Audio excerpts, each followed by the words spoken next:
Bölgeye batılı misyonerlerin gəlməsi 19-cu yüzyılın sonu və 20-ci yüzyılın başlarından itibaren bölgeye gelmişler.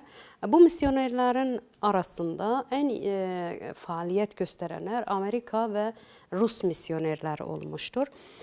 Özellikle Təbrizdə və Urmiyyədə açtıkları okullar ve yetiştirdiği çocuklar genelde bunları bir dönem orada yetiştirdikten sonra gönderiyordular Avrupa ülkelerine ve Avrupa ülkelerinden tekrar veya Amerika'dan döndükten sonra bunlar genelde doktor veya din adamı olarak dönüyordular.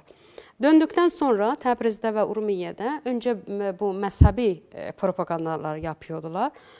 Ama biz belgelere baktığımızda ve araştırdığımızda görüyoruz ki bunlar din meselesi sadece bir bahaneydi.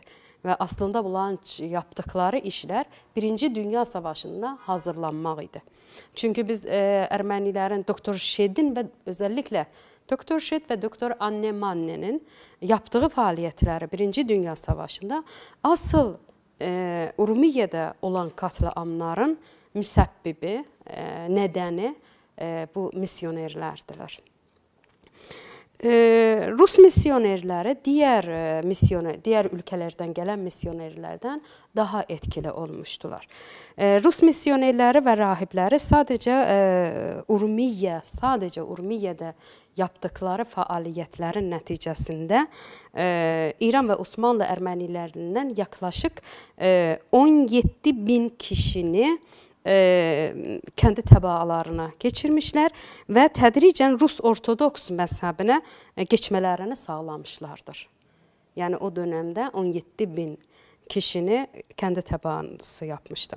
Bunun yanında Protestan Anglikan da Nestoriləri İngiltere'nin menfaatlarına taraf çekmeye çalışmakla Rus rahiplerinin faaliyetlerini bazen faydasız kılıyordular. Tabii bunların yardımı ve desteklerle Ermeniler de bundan çok iyi kullanarak biliyoruz ki Ermeniler her zaman İran ve Osmanlı Devleti'nden kurtulmak ve bağımsız bir büyük Ermenistan kurmak amacına ulaşmak için her teşebbüste yani her uygulamaya geçmiştiler. Ve hatta daha etkili ve sistemli bir mücadeleye girmiştiler.